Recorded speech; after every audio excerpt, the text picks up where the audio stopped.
flame on blank pages. Hello students, I hope all you are good. This is Ashish and welcome to Confianza Education.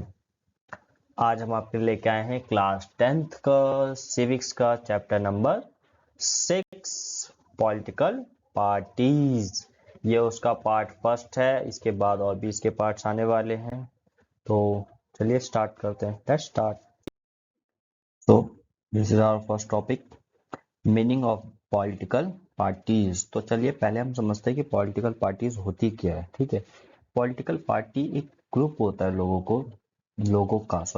Political party क्या होता है? एक group होता है लोगों का जो लोग मिलके इलेक्शन लड़ते हैं। एक बॉडी जो इलेक्शन लड़ती है और पावर होल्ड करती है जब भी वो गवर्नमेंट बनाती है। ठीक है, तो उस बॉडी को, जो उस ग्रुप ऑफ पीपल है, उनको हम पॉलिटिकल पार्टी कहते हैं। जैसे इसके आपको कई सारे एग्जाम्पल मिल जाएंगे, जैसे कि बीजेपी, भारतीय जनता पार्टी, ये एक पॉलिटिकल पार्टी है, हिंदी में राजनीतिक दल।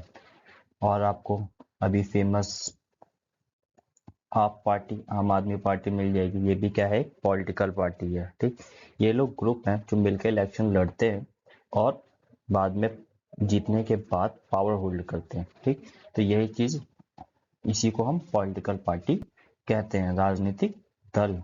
ठीक है, तो ये रहा, इसकी डेफिनेशन देखते हैं। डेफिनेशन क्या है?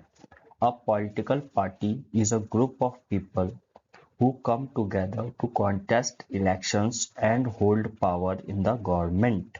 जो हमने अभी समझा, इसके कुछ पॉइंट्स हैं, उनको समझने की कोशिश करते हैं।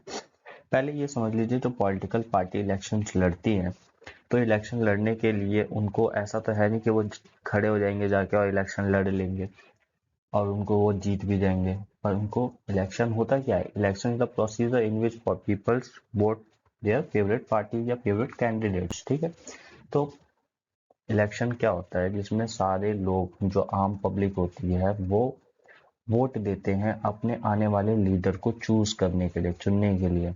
अब वो लीडर किसी भी पार्टी का हो सकता है, जिसको ज्यादा लोग पसंद करते हैं वो जीत जाएगा। तो उसको जीतने के लिए क्या करना होगा? आम पब्लिक का समर्थन अपनी तरफ लाना होगा, मतलब आम पब्लिक को अपनी तरफ लेके आना होगा, उनका भरोसा जीतना होगा। ठीक, अब इसके लिए उनको कुछ एजेंडे तय करने पड़ेंगे। जैसे कि कोई भी पॉलिटिकल पार्टीज होती है, अगर आप देखोगे तो बीजेपी का नाम हमेशा एक ऑर्गेनाइजेशन से जुड़ा रहता है, आरएसएस। ठीक है, हिंदू महासंघ। ठीक, जिसका ये क्या है? ये हिंदूज पार्टी है, जिसमें ये सारे हिंदूवादी विचारधारा के हैं। अब इनकी जो मेन पब्लिक है, जिनका इनको सपोर्ट है, वो कौन है? हिंदू है, जो बहुत ही ज्यादा इन चीजों में, हिंदुज्म में मानते हैं। अब ऐसे ही आम आदमी पार्टी, उसके अपने एक अलग एजेंडे हैं। तो आम आदमी पार्टी के अपने अलग एजेंडे हैं, वो अपने एजेंडे पे इलेक्शन लड़ती है। मतलब ये दोनों ही पार्टियां हैं। जो और भी पार्टी है, आपकी कांग्रेस पार्टी ले लो, तो कांग्रेस पार्टी भी क्या है? ये भी अपने अपने एजेंडे रखती है पब्लिक के सामने कि ये लोग अगर जीत गए तो ये चीज करके देंगे, ये पॉलिसी बनाएंगे। जैसे कि बीजेपी जब इलेक्शन में लड़ी थी, सेंट्रल इलेक्शन में, तो उसने कई सारे एजेंडे रखे थे। जब से उसमें सबसे मेन एजेंडा तो 371 आर्टिकल का था, और उसके बाद भी उसने कई सारे रखे थे। सीएए हो गया उसका, एनआरसी हो गया, ये कुछ बड़े फैसले हैं जो उसने किए हैं। उसके बाद उसका राम मंदिर हो गया, ये कुछ बड़े एजेंडे वो लेके आई थी, जिसमें उसने वोट मांगे थे कि आप हमें वोट दीजिए आम पब्लिक से, और हम ये फैसले, मतलब ये पॉलिसीज बनाएंगे। अब ऐसे ही आम आदमी पार्टी जब इलेक्शन लड़ी थी, तो उसने काफी चीजें करी थी कि वो फ्री बिजली, फ्री पानी ये अवेलेबल करवाएगी, है ना? फ्री इलेक्ट्रिसिटी, वाटर, ये चीजें अवेलेबल करवाएगी। तो ये इसका एजेंडा था। फिर उसके बाद इसके और भी एजेंडे थे, जैसे कि ये स्कूल एजुकेशन बहुत अच्छे करेगी, हेल्थ फैसिलिटी बढ़ाएगी। ये इसके एजेंडे थे जिसपे इसने लोगों से वोट मांगे थे। अब ऐसे ही कांग्रेस के भी अपने एजेंडे थे, जिसपे उन्होंने लोगों से वोट मांगे थे, लोगों को अपने साइड करने की कोशिश की थी।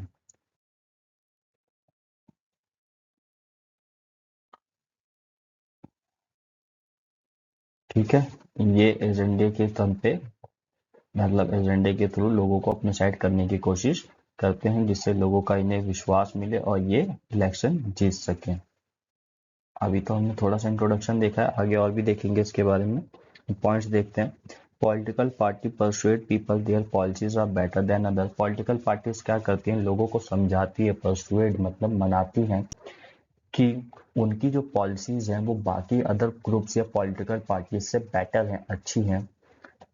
इम्प्लीमेंट पॉलिसीज आफ्टर विनिंग, वो जीतने के बाद जितनी भी उन्होंने पॉलिसीज के एजेंडे बताए थे वो सारे उनको फुलफिल करेंगे।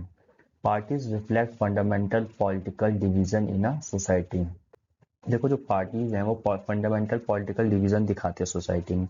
जैसे कि मैंने आपको बताया था, बीजेपी क्या है, बीजेपी एक पॉलिटिकल पार्टी है जिसका एक और नाम जुड़ा रहता है, हमेशा आपने सुना होगा न्यूज चैनल में, आरएसएस।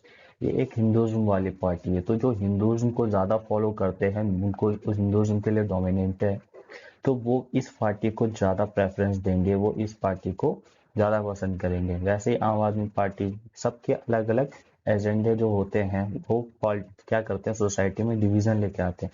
आप देखोगे आपके घर में ही ये डिवीजन देखने को मिल जाएगा कि आपके घर में ही आपके मदर फादर ब्रदर या और भी रिलेटिव जो होंगे वो अलग अलग पार्टीज को पसंद करते होंगे, अलग अलग पार्टीज को पसंद करते हैं। कई बार उनके बीच में कॉन्फ्लिक्ट भी हो जाता होगा कि ये पार्टी बेटर है, ये पार्टी बेटर है। तो पार्टी जो होती है वो फंडामेंटल पॉलिटिकल डिवीजन भी दिखाती हैं सोसाइटी में।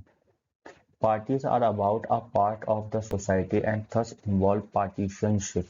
अब देखो जो पार्टीज हैं वो क्या है, सोसाइटी का ही एक पार्ट है, और वो विवादास्पद भी रहते हैं। पार्टनर ये पार्टीशनशिप विवादास्पद कुछ चीजें होती हैं, जैसे कि आप इनके आप विकास को देखोगे तो विकास क्या है, डेवलपमेंट क्या है। डेवलपमेंट सबके लिए अलग अलग है, सबके लिए डेवलपमेंट एक जैसा नहीं हो सकता। जो अमीर इंडस्ट्रियलिस्ट हैं उनके लिए डेवलपमेंट क्या है कि बाजार में और ज़्यादा रियायत दी जाए, इन्वेस्टमेंट हो, वो उनके लिए डेवलपमेंट होगा। एक मिडिल क्लास फैमिली में देखोगे तो सबकी कई अलग अलग विचारधाराएं होती हैं, आइडियोलॉजी होती है। जैसे कि कुछ प्राइवेट सेक्टर को इम्पोर्टेंस देते हैं और कुछ गवर्नमेंट सेक्टर्स को इम्पोर्टेंट देते हैं। मतलब कि अगर आप देखोगे तो अभी की जो गवर्नमेंट है वो प्राइवेट सेक्टर को ज़्यादा प्रेफरेंस देती है, वो चाहती है कि ज़्यादातर चीज़ें प्राइवेट हो जाएं। ऐसे ही सोसाइटी में भी होता है, सोसाइटी में भी क्या होता है, कई लोग प्राइवेट सेक्टर को ज़्यादा पसंद करते हैं और कई लोग गवर्नमेंट सेक्टर को ज़्यादा पसंद करते हैं। आप अपने घर में भी देखोगे गवर्नमेंट जॉब के पीछे लोग पागल रहते हैं कि गवर्नमेंट जॉब ही बेटर है, गवर्नमेंट जॉब होनी ही चाहिए। तो वहीं पे आप देखोगे तो अब सोसाइटी के आइडियोलॉजी में काफ़ी डिफरेंसेस देखने को मिलेंगे। अब लोग अपने ही बिजनेस पे फोकस करते हैं कि बिजनेस हो तो ज़्यादा बेटर रहता है। तो सोसाइटी की आइडियोलॉजी में भी कई बार विवादास्पद पार्टीशनशिप रहती है। अब ये डेवलपमेंट को लेके भी रहती है। अब जैसे कि दो लोग हैं, वो अलग अलग डेवलपमेंट चाहते हैं, कोई प्राइवेट सेक्टर को बेटर मानता है तो कोई गवर्नमेंट को। तो इनके बीच में क्या होगा, विवाद हो जाएगा, कॉन्फ्लिक्ट्स होने स्टार्ट हो जाएंगे। फिर अब political party have three components. जो पॉलिटिकल पार्टीज होती है उसके तीन कंपोनेंट्स होते हैं। पहला the leaders, second the active members and the followers. इसको समझते हैं। अब देखो पॉलिटिकल पार्टीज में हम किसी भी एक का लेके चलते हैं, जैसे कि हम आम आदमी पार्टी का ले लेते हैं। हाँ, हम आम आदमी पार्टी का देखते हैं। इनका लीडर होता है एक, जो इस पार्टी को चलाएगा, इस राजनीतिक दल को चलाएगा, ठीक है, लीडर। अब वो लीडर अभी के टाइम पे कौन है, अरविंद केजरीवाल जी, जो अभी के सीएम भी हैं दिल्ली के। ठीक। अब ऐसे ही इस पार्टी के फिर और भी तो मेंबर्स होंगे ना, एक्टिव मेंबर्स। एक्टिव मेंबर्स कौन है इसके,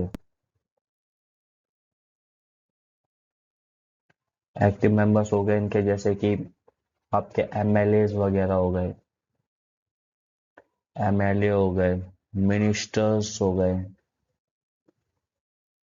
मिनिस्टर्स हो गए। और इनमें से आपको फेमस नाम भी आप सोच लीजिए, अपने एरिया के एमएलए को देख लीजिए, मिनिस्टर आपने नाम सुना ही होगा, हमारे एजुकेशन मिनिस्टर जो दिल्ली के हैं, और डिप्टी सीएम भी हैं। मनीष सिसोदिया, जिनका नाम आपने कई बार सुना होगा।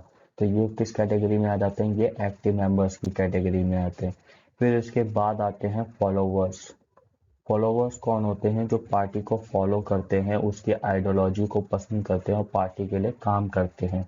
हिंदी में कार्यकर्ता, है ना। फॉलोवर्स कई सारे होते हैं जो पार्टी को पसंद करते हैं, उनके लिए काम करते हैं। तो ऐसे लोगों को हम क्या कहते हैं? फॉलोवर्स, जो पार्टी के लिए काम करते हैं। आपको अपने एरिया में कई कार्यकर्ता देखने को मिल जाएंगे हर पार्टी के। अब यही चीज आप दूसरी पार्टीज को भी देख सकते हैं, दूसरी पार्टीज में देख सकते हैं। जैसे कि एक्टिव मेंबर्स में आप बीजेपी का ले लीजिए, अभी सेंटर का एमपी हो गए, मिनिस्टर्स हो गए। अब इनके लीडर देखोगे तो लीडर इनके अलग है। अब जैसे आम आदमी पार्टी है यहाँ पे, और हम बीजेपी की बात कर रहे हैं सेंट्रल के लिए। तो बीजेपी में देखोगे तो अभी वहाँ के जो अध्यक्ष हैं उस पार्टी के, वो जेपी नड्डा साहब हैं। ठीक है, अब वो लीडर हो गए बीजेपी के। ठीक, जेपी नड्डा क्या है? लीडर है। अब एक्टिव मेंबर्स में आप उसके और भी देख ले। अब देखो लीडर कई सारे होते हैं, एक ही लीडर नहीं होगा, वो तो अध्यक्ष है। अब जैसे बड़े बड़े नेता हो गए, अमित शाह हो गए, प्राइम मिनिस्टर मोदी साहब हो गए, ये क्या है? उस पार्टी के लीडर हैं। जो बड़े बड़े फैसले लेने होंगे वो यही लोग लेंगे। फिर एक्टिव मेंबर्स में आ जाओ, उनके एमपी हो गए, मिनिस्टर्स हो गए। जैसे कि आप इनमें नितिन गडकरी जी को जानते होंगे। नितिन गडकरी जी अभी हमारे ट्रांसपोर्ट मिनिस्टर हैं। और ऐसे ही फिर इनके भी फॉलोवर्स होते हैं जो कार्यकर्ता होते हैं। नेक्स्ट टॉपिक है हमारा फंक्शंस ऑफ पॉलिटिकल पार्टीज की। पॉलिटिकल पार्टीज के फंक्शंस क्या क्या होते हैं, अब हम इनको समझेंगे। ठीक है, तो पहला क्या मतलब, पहला फंक्शन नहीं है, ऐसे ही political parties fill political offices and exercise political power. देखो मेन पॉलिटिकल पार्टीज क्या करती हैं? वो पॉलिटिकल ऑफिसेज को फिल करती हैं और पॉलिटिकल पावर्स को होल्ड करती हैं। सारी पॉलिटिकल पार्टीज जो होती हैं वो पावर होल्ड नहीं करती, ना ही पावर को एक्सरसाइज करती हैं। तो ये सिर्फ वही पॉलिटिकल पार्टी पावर एक्सरसाइज करती हैं जो इलेक्शन जीतती हैं। लाइक सेंट्रल में देखोगे तो बीजेपी है जो सेंट्रल पावर को होल्ड कर रही है, और अगर आप दिल्ली के अंदर देखोगे तो आम आदमी पार्टी है जो कि दिल्ली की पावर को होल्ड कर रही है, एक्सरसाइज कर रही है। यहाँ के दिल्ली की पॉलिटिकल ऑफिस को ये फिल कर रही है। ठीक है, अब नेक्स्ट हम देखते हैं सीरीज ऑफ फंक्शंस के सीरीज में पहला क्या है? Parties contest elections. जो पार्टी होती है वो क्या करती है? इलेक्शन में भाग लेती है, इलेक्शन लड़ती है। ठीक, तो in most democracy elections are fought among the candidates. तो ज्यादातर जो इलेक्शंस होते हैं, मतलब डेमोक्रेसी के अंदर जो इलेक्शंस होते हैं, उसके अंदर क्या होता है कि जो इलेक्शंस है वो कोई भी लीडर नहीं लड़ता आके। लीडर्स तो अपनी जगह पे पार्टी को कंट्रोल करते हैं, उसको मैनेज करते, चलाने का काम करते हैं। जो इलेक्शन लड़े जाते हैं वो किसके थ्रू लड़े जाते हैं? कैंडिडेट्स के थ्रू लड़े जाते हैं। ठीक है, अब हर एक पॉलिटिकल पार्टी का अपना एक अलग कैंडिडेट होता है। अब जैसे कि हम इसका एक एग्जांपल देखते हैं, दिल्ली के अंदर समझ लो, दिल्ली के अंदर 4 जगहों पे इलेक्शंस होने हैं, प्लेस 1, 2, 3 और 4। अब कोई भी पार्टी का लीडर है, जैसे बीजेपी है, बीजेपी को हम डिनोट करेंगे बी से, आम आदमी पार्टी को हम डिनोट करेंगे ए से, और कांग्रेस को सी से। ठीक है, तो ये तीनों ही पार्टीज हैं जो अब यहाँ के जो इनके लीडर्स हैं, जैसे कि बीजेपी के अभी जेपी नड्डा, आम आदमी पार्टी के अरविंद केजरीवाल हैं, और कांग्रेस पार्टी के भी अपने अध्यक्ष हैं जो रिसेंटली चुने गए हैं। इनका नाम आप कमेंट करके बताएंगे कि कौन है, थोड़ा सा रिसर्च वर्क करो।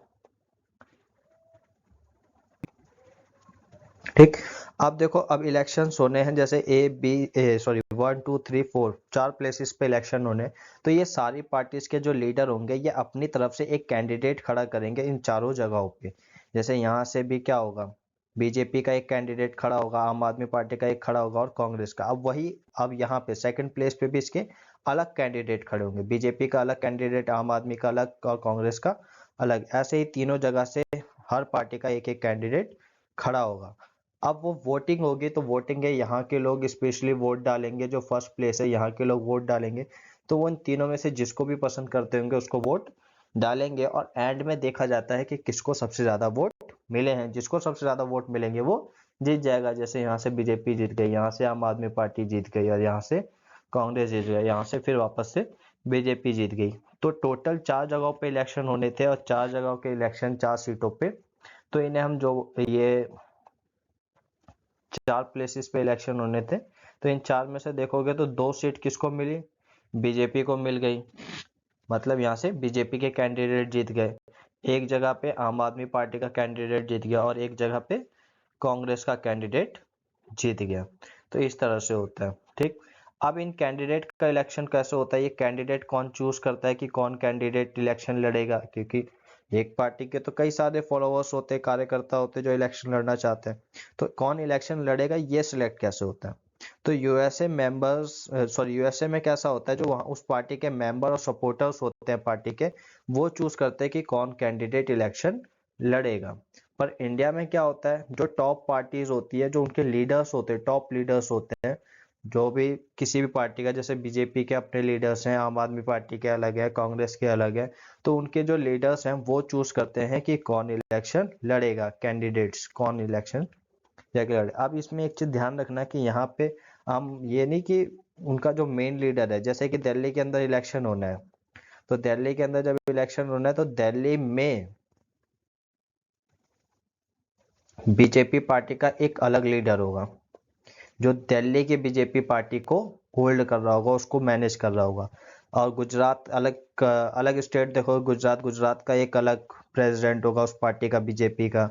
हिमाचल का देखोगे तो हिमाचल में बीजेपी का एक अलग लीडर होगा। तो वो अपने अपने छोटे छोटे एरियाज के हिसाब से डिसाइड करते हैं। अब ये नहीं कि यहाँ पे जेपी नड्डा बीजेपी के प्रेसिडेंट है, अध्यक्ष है, तो वो हर जगह के छोटे छोटे कैंडिडेट्स को भी वही सिलेक्ट कर रहे हैं, नहीं। हर जगह पे जैसे दिल्ली है तो दिल्ली का अपना एक बीजेपी पार्टी का अपना एक प्रेसिडेंट होगा जो सिलेक्ट करेगा। आप जैसे कहीं पे भी जाते होगे तो वहां पे देखो बोर्ड लगे होते होंगे कि युवा अध्यक्ष बीजेपी पार्टी का युवा अध्यक्ष, या फिर नॉर्थ वेस्ट दिल्ली का अध्यक्ष, या दिल्ली पार्टी का अध्यक्ष बीजेपी का। तो वो इनके क्या होते हैं, लीडर्स होते हैं।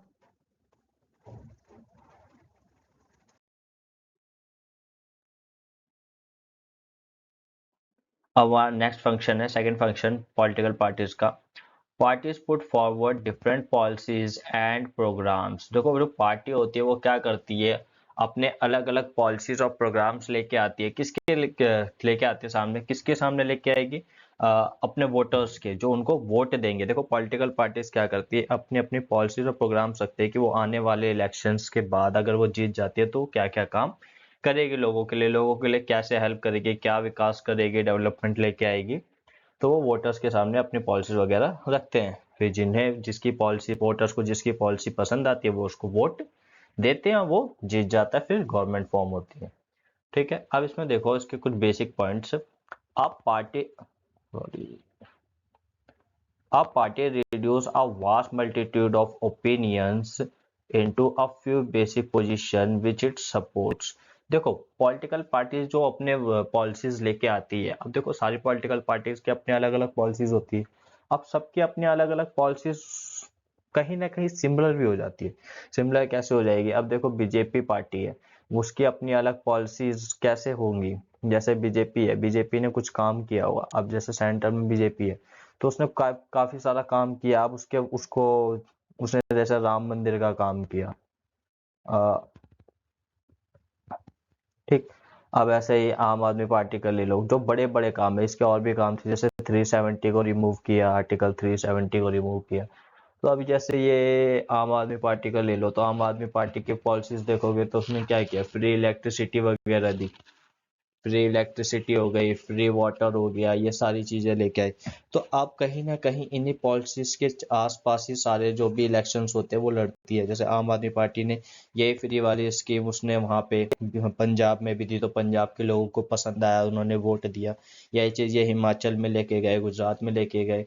तो ये कहने का मतलब यहाँ पे ये है कि ये जो स्कीम है इनकी, ये सिर्फ आम आदमी पार्टी की ही नहीं रह गई। फिर अब जैसे इसने बिजली फ्री करी तो बाकी पार्टीज ने भी क्या किया, बीजेपी ने भी अनाउंस कर दिया था अपने मैनिफेस्टो में कि वो भी क्या करेगी, दिल्ली में फ्री इलेक्ट्रिसिटी और फ्री पानी देगी। क्यों, क्योंकि उन्हें पता था कि लोगों को क्या है, फ्री की चीजें पसंद आएंगी।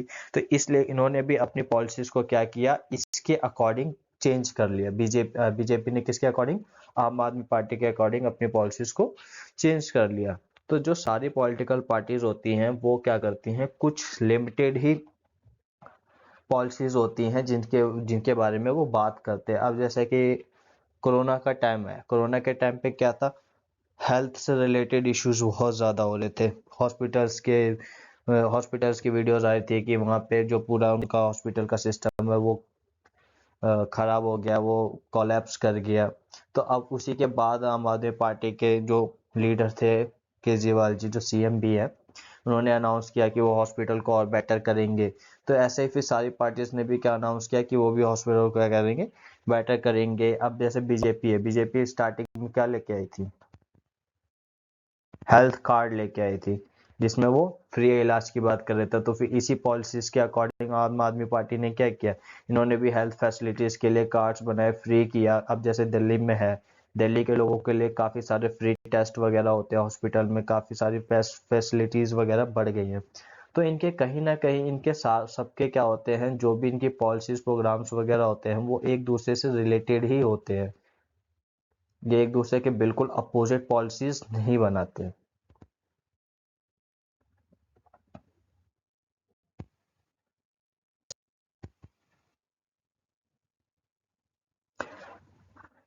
A government is expected to base its policy on the line taken by a ruling party। अब देखो रूलिंग पार्टी जो पॉलिसीज चला रही होगी वो उसी के अकॉर्डिंग अपनी पॉलिसीज बनाते हैं।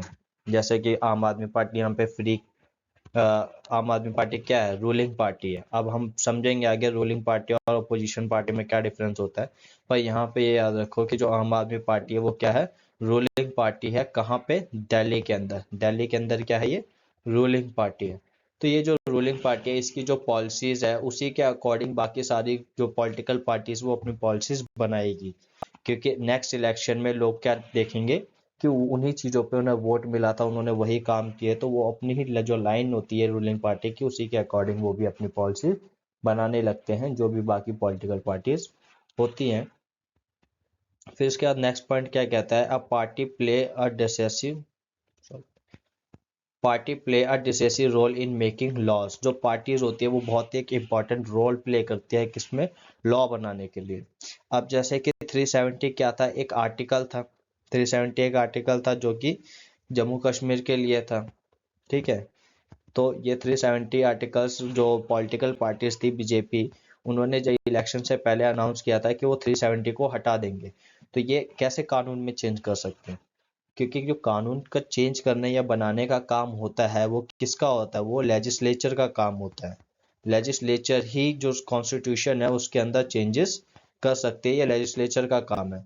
तो ये आम आदमी पार्टी या बीजेपी पार्टी जो भी ले लो, जैसे बीजेपी है जो सेंट्रल का इलेक्शन लड़ी, तो इसके जो मेंबर्स बने, एमपी जो थे, तो इसके जो एमपी थे वो कहाँ बैठेंगे, लेजिस्लेचर में बैठेंगे। तो जो एमपी है उसका मतलब ही यही है, मेंबर ऑफ पार्लियामेंट। और लेजिस्लेचर क्या है, एक पार्लियामेंट का पार्ट है। ये जो है वो एक पार्लियामेंट का पार्ट है लेजिस्लेचर। तो जो बीजेपी के कैंडिडेट्स थे जो जीत गए इलेक्शन और एमपी बने, तो वो लेजिस्लेचर में बैठेंगे। काम किसका है, कानून बनाने का, लेजिस्लेचर का है। तो इनडायरेक्टली यहाँ पे लोग किसके हैं, बीजेपी पार्टी के ही लोग हैं। तो जब बीजेपी पार्टी के लोग हैं लेजिस्लेचर में, तो वो बीजेपी पार्टी के अकॉर्डिंग ही तो लॉ बनाएंगे। तो इसी तरह से जो पार्टीज हैं वो क्या करती हैं, एक डिसेसिव रोल प्ले करती हैं लॉ बनाने में। Parties form and run government. जो पार्टीज होती हैं वो क्या करती हैं, गवर्नमेंट बनाती हैं और चलाती हैं। क्योंकि पॉलिटिकल पार्टी ही इलेक्शन लड़ती हैं, जब वही इलेक्शन लड़ रही है तो इलेक्शन भी वही, उन्हीं में से कोई एक जीतेगा। कोई एक क्या कैंडिडेट जीतते हैं और कैंडिडेट फिर जिसको सपोर्ट करेंगे वही पीएम या सीएम बन जाता है। तो वही क्या बनाते हैं, गवर्नमेंट बनाते हैं और उसको चलाते हैं। अब देखो उसके बाद नेक्स्ट पॉइंट क्या कहता है, रोल ऑफ अपोजिशन। अब पॉलिटिकल पार्टीज तो कई सारी होती हैं, क्या सारी इलेक्शन जीत जाती है, नहीं। जैसे दिल्ली का जब इलेक्शन हुआ था एमसीडी का, तो दिल्ली के इलेक्शन कौन कौन सी पार्टी, कई सारी पार्टी लड़ी थी, जिसमें मेन तो थी आपकी आम आदमी पार्टी, कांग्रेस, बीजेपी। ये क्या थी, मेन पार्टियां थी जो इलेक्शन लड़ी थी। तो क्या सारी पार्टी दिल्ली का एमसीडी का इलेक्शन जीत गई, नहीं। जीतता तो कोई एक ही है, कोई एक ही पार्टी जो है वो गवर्नमेंट बनाएगा। तो बाकी पार्टीज का क्या होता है, तो जो पार्टी इलेक्शन जीत जाती है तो उसे हम क्या बोलते हैं, रूलिंग पार्टी बोलते हैं। जो इलेक्शन जीत जाती है वो होती है रूलिंग पार्टी। पर जो इलेक्शन हार जाती है पर सीट उसकी कई सारी है, जैसे दिल्ली में 70 सीट्स है। आप दिल्ली के लेजिस्लेचर का इलेक्शन देखोगे, असेंबली का, लेजिस्लेचर ऑफ असेंबली का इलेक्शन देखो तो 70 सीट्स है। अब उसको जीतने के लिए 36 सीट चाहिए। 36 सीट किसको मिल गई? आम आदमी पार्टी को मिल गई। तो 34 सीट्स तो अभी भी बची हुई है। अब 34 सीट्स में देखोगे 30 सीट्स किसको मिल गई? बीजेपी को मिल गई। और बाकी के आपकी 4 सीट किसको मिल गई? कांग्रेस को मिल गई। तो ये तो रूलिंग पार्टी हो गई, आम आदमी पार्टी। पर ये जो बीजेपी है, जिसको जब सबसे ज्यादा सीट मिली है रूलिंग पार्टी के बाद, तो ये कौन सी पार्टी बनेगी? ये अपोजिशन पार्टी बनेगी। इसी को हम क्या बोलेंगे? अपोजिशन। ठीक है, तो यही है हमारी अपोजिशन पार्टी। तो समझ में आया रूलिंग पार्टी और अपोजिशन पार्टी का डिफरेंस। फिर इसके बाद क्या होता है, जो पार्टी है,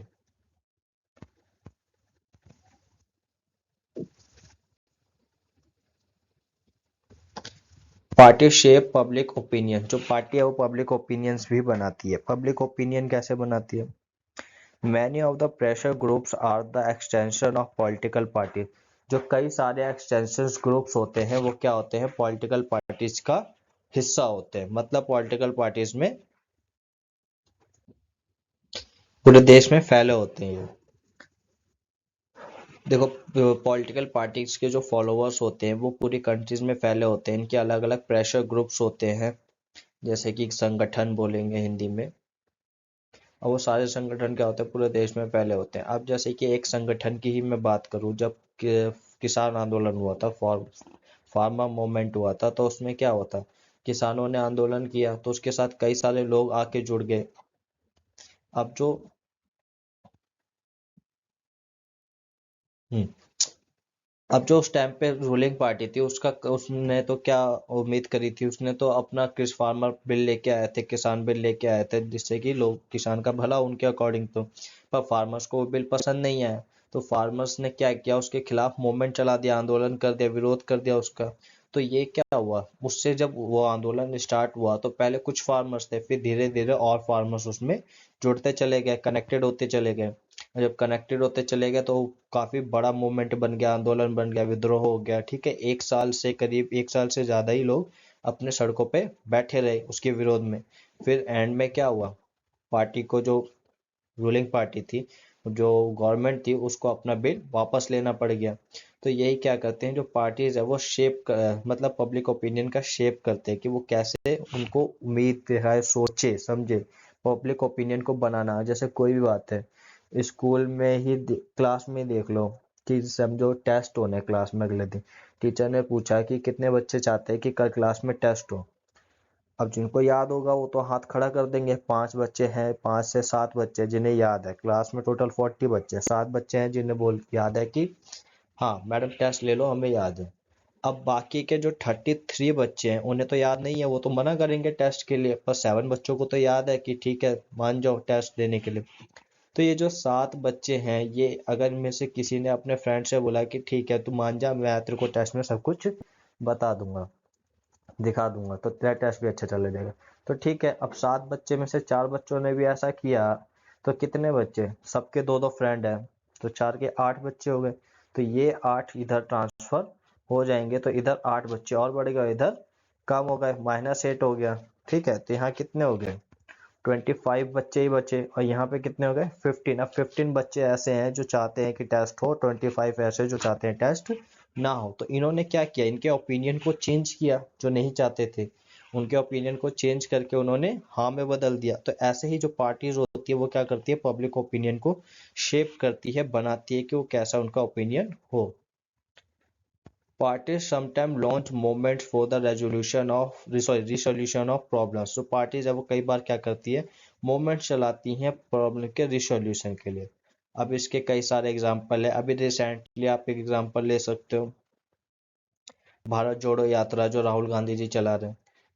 अब उनके अकॉर्डिंग क्या होता है कि जैसे कि पार्लियामेंट है, पार्लियामेंट में उनको बोलने नहीं दिया जाता, उनके माइक्स वगैरह बंद कर दिए जाते हैं, उनको आवाज नहीं उठाने दी जाती। तो वो उस चीज के विरोध में, उसके विद्रोह में आंदोलन करने के लिए सड़कों पे आ गए, रोड पे आ गए और उन्होंने मूवमेंट स्टार्ट कर दिया। तो ये क्या है, पॉलिटिकल पार्टीज कई बार मूवमेंट भी स्टार्ट कर देती हैं प्रॉब्लम के सॉल्यूशन के लिए। Parties should sorry parties provide people access to government machinery and welfare schemes। जो पार्टीज के फॉलोअर्स होते हैं वही क्या करते हैं, लोगों का एक्सेस बढ़ाते हैं गवर्नमेंट की पॉलिसीज के लिए। ऐसे कोई नई स्कीम आई जैसे गैस के कनेक्शन मिल रहे हैं, न्यू गैस कनेक्शन हो रहे हैं। तो न्यू गैस कनेक्शन के लिए क्या गैस के जो ऑफिसर्स होते हैं वो आपके पास आएंगे कि आप और हमसे कनेक्शन लो? नहीं। अब जैसे ये स्कीम किसने, आम आदमी पार्टी ने चलाई है, तो इसके जो फॉलोअर्स होंगे वो लोगों के बीच में ही रहते होंगे, तो वो लोगों को लेके जाएंगे कि चलो गैस के कनेक्शन दिलाते हैं, क्योंकि पार्टी ने या फिर उनकी जो गवर्नमेंट है उसने नई स्कीम लेके आई है। ठीक है। अब ऐसे ही इन्होंने हेल्थ फैसिलिटी अच्छी करी, तो हेल्थ फैसिलिटी के लिए से मोहल्ला क्लिनिक हो गए, या फिर आपके वैक्सीनेशन हो गया। वैक्सीनेशन जब स्टार्टिंग में आया था तो लोग डर रहे थे, तो वैक्सीनेशन के लिए वैसे तो अवेयरनेस फैलाना सबका काम था, पर जो पार्टीज के फॉलोअर्स होते हैं वो ज़्यादा लेके जाते हैं कि उनकी पार्टी वैक्सीन लेके आई है, वो वैक्सीनेशन करवा रही है, तो वो लोगों को लेके जाते हैं। तो चीज़ों के जो पार्टीज जो भी स्कीम चलाती है उसमें जो एक्सेस करवाना होता है वो कौन करवाने में हेल्प करता है, पार्टीज के जो फॉलोअर्स होते हैं वही करते हैं। क्योंकि ऑफिसर्स तो आएंगे नहीं ना किसी भी डिपार्टमेंट के आपके पास कि चलो ये स्कीम आई है, ऐसा हुआ है, चलो इसमें इनरोल करो चल के। नेक्स्ट टॉपिक है हमारा नेसेसिटी ऑफ पॉलिटिकल पार्टीज, की पॉलिटिकल पार्टीज की जरूरत क्यों है। ये चैप्टर स्टार्ट भी इसी क्वेश्चन से होता है कि पॉलिटिकल पार्टीज की जरूरत हमें क्यों है। ठीक है, तो चलिए देखते हैं। Imagine a situation without parties, एक सिचुएशन इमेजिन करो विदाउट पार्टीज होगा क्या। देखो इसके लिए छोटा सा एग्जांपल ले लेते हैं। जैसे कि एक क्रिकेट टीम है, क्रिकेट टीम कितने लोगों की होती है, 11 प्लेयर खेलते हैं, होते तो ज्यादा हैं पर गेम कितने प्लेयर खेलते हैं, 11 प्लेयर खेलते हैं। जैसे फील्डिंग की बात है, अगर इस टीम में कैप्टन ना हो तो क्या होगा, किसी प्लेयर को पता ही नहीं होगा कि फील्डिंग कौन करेगा, बॉलिंग कौन करेगा, कौन कहाँ पे फील्डिंग करेगा। तो ये सारे क्या होंगे, कंफ्यूजन क्रिएट हो जाएगी। कंफ्यूजन क्रिएट हो जाएगी तो ठीक से अलाइनमेंट या ठीक से बोलेंगे तो कोऑर्डिनेशन नहीं हो पाएगा। अब इन्हीं 11 प्लेयर्स की जो टीम है, इसमें से समझ लो 5 बैट्समैन है और 4 बॉलर हैं, 2 ऑलराउंडर हैं।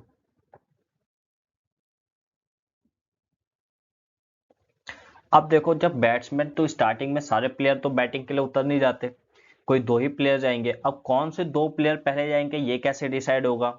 अब इनके बीच में अगर डिसाइड करना है तो कॉन्फ्लिक्ट्स भी होंगे, कौन पहले जाएगा, कौन बाद में जाएगा, कौन ओपनर बनेगा। ठीक है, अब इनमें से कुछ चाहेंगे कि मैं पहले जाऊं, ये भी चाहेंगे कि लास्ट तक और आते आते हमें बैटिंग तो मिलेगी नहीं तो ये पहले जाए। तो कॉन्फ्लिक्ट्स होना स्टार्ट हो जाते हैं। तो इन सारे कॉन्फ्लिक्ट्स को खत्म कौन करता है, कैप्टन खत्म करता है। कैप्टन इन सारी चीजों को हैंडल करता है। तो वही सिचुएशन होगी कि अगर पॉलिटिकल पार्टीज नहीं है तो गवर्नमेंट का यही हाल होगा। तो आइए बाकी हम इसके आगे के सिचुएशन समझते हैं। Every candidate in the election will be independent. अगर पॉलिटिकल पार्टीज नहीं होंगी तो जितने भी कैंडिडेट्स हैं वो सारे क्या होंगे, इंडिपेंडेंट हो जाएंगे इलेक्शन लड़ने के लिए। No one will be able to promise any major policy change. कोई भी इस एबल योग्य नहीं रह जाएगा कि वो कोई मेजर चेंज ला सके। अब जैसे कि इसका एग्जांपल देखो, 4 प्लेसेस है, 1 2 3 4। अब यहाँ से एक रिवर जा रही है। अब ये यहाँ का कोई एक लीडर है, इंडिपेंडेंटली लीडर है, यहाँ का एक इंडिपेंडेंट लीडर है। और जो रिवर हो रही है, ये रिवर यहाँ से एक फ्लोट करके जा रही है।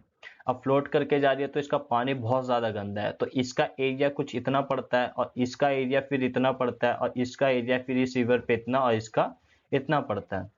अब ये जो रिवर फ्लो हो रही है, गंदी हो रही है, तो इसको साफ करने की जरूरत है। अब ये सोचेगा मैं क्यों साफ करूं, क्योंकि ये साफ करेगा तो फायदा तो है नहीं, गंदगी तो और बहते हुए आएगी।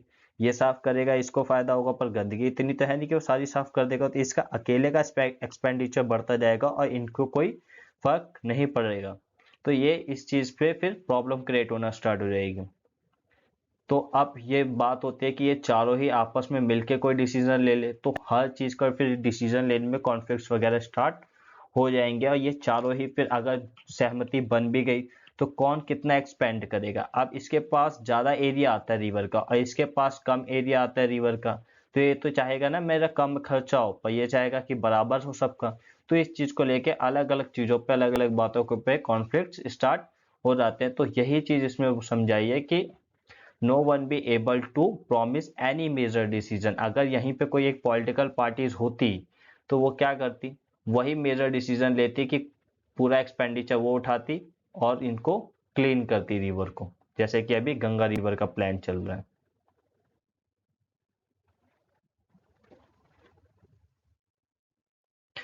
Government may be formed but it's utility will remain ever uncertain. बेशक गवर्नमेंट बन भी जाती है अगर इंडिपेंडेंट इलेक्शन होते और इंडिपेंडेंटली कैंडिडेट जीते, सारे मिलजुल के मान भी लेते हैं कि ये हमारा लीडर बनेगा, सीएम या पीएम बनेगा, पर उस गवर्नमेंट की जो यूटिलिटी है वो फिर भी उतनी अच्छी साबित नहीं होती जितनी होनी चाहिए थी।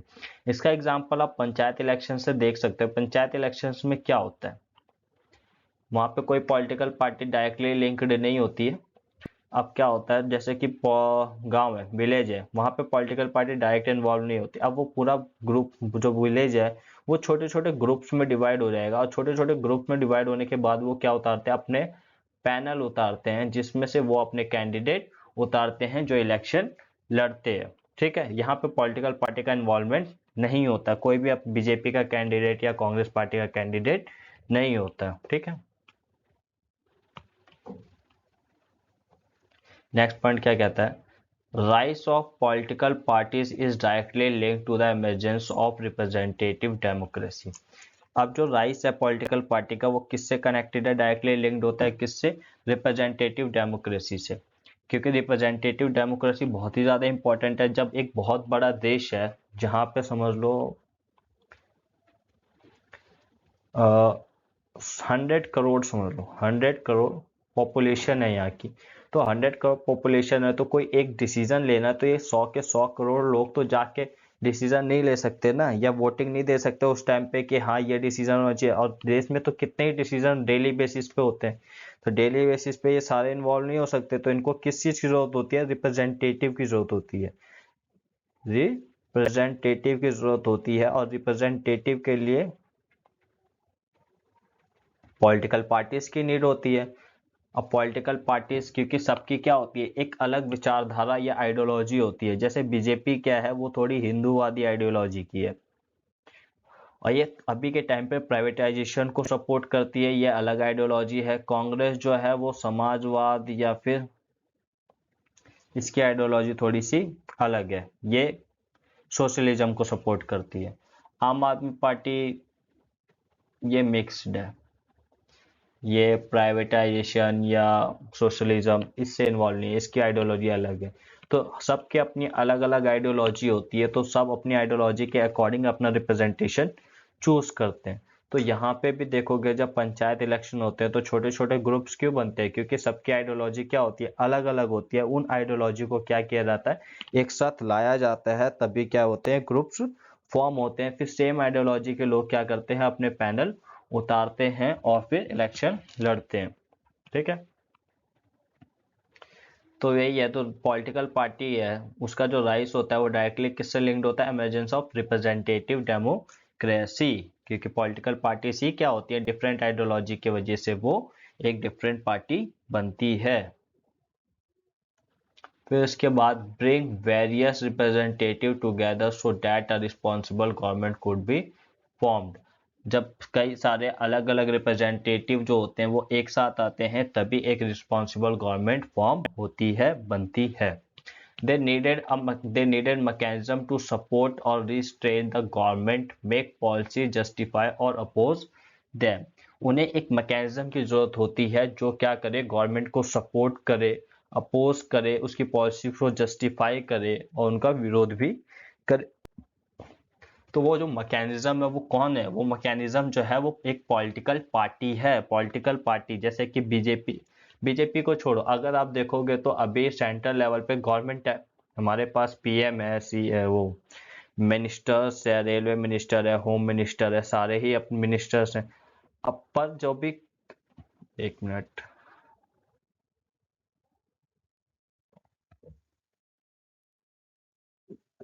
अब देखो, अब जैसे कि पीएम है, जो पीएम होता है वो सारे देश का पीएम है, वो किसी एक पार्टी का पीएम नहीं है। जो हमारे नरेंद्र मोदी जी पीएम है, वो किसी एक पार्टी के पीएम नहीं है, तो पूरे देश के पीएम। पर डायरेक्टली तो वो कनेक्टेड है ना एक पार्टी से भी, बीजेपी पार्टी से भी। हम्म। अब जैसे कि ये पीएम है, इनकी जो भी पॉलिसीज वगैरह होंगे, जो भी काम करेंगे, वो इस आइडियोलॉजी के अकॉर्डिंग करेंगे, जो उनकी अपनी आइडियोलॉजी है। अब ये जो पार्टी है, अब इस पार्टी के सारे जितने भी फॉलोवर्स या लीडर्स है, वो सारे ही तो पीएम नहीं बने ना, वो सारे ही गवर्नमेंट में नहीं है। पर ये सब क्या है, अलग अलग फील्ड में, अलग अलग जगह है। कोई कहीं पे सीएम है, तो कोई कहीं पे एमएलए है, तो कोई कहीं पे किसी और पोस्ट पे है। तो ये सारे क्या करेंगे, जब भी ये गवर्नमेंट कुछ काम करेगी, तो ये क्या करेंगे, उसको जस्टिफाई भी करेंगे, उसका विरोध भी करेंगे, सपोर्ट भी करेंगे। जैसे कि कुछ भी होता है, गुजरात का पुल वाला इंसिडेंट ले लो। गुजरात में क्या हुआ था, पुल गिर गया था। गुजरात में पुल गिर गया था। जब गुजरात में पुल गिर गया था, तो वहां पे क्या सिर्फ जो वहां के जो सीएम थे, उन्होंने ही सिर्फ अपनी स्टेटमेंट्स दी थी? नहीं, बाकी जगहों के भी बीजेपी के लीडर्स की अपनी अपनी स्टेटमेंट आई थी, और उन्होंने इस इंसिडेंट को जस्टिफाई किया था कि हाँ, पार्टी से या वहाँ की जो गवर्नमेंट है उससे ये मिस्टेक हुई, या किस वजह से हुआ, क्या प्रॉब्लम हुई थी। तो वो क्या कर रहे हैं, इनडायरेक्टली इसको सपोर्ट कर रहे हैं। कई बार वे विरोध भी करते हैं। आप देखोगे एक ही पार्टी में क्या होता है, विरोध भी हो जाता है कई बार, जैसे ये कांग्रेस पार्टी में भी आजकल ज्यादा देखने को मिलेगा आपको।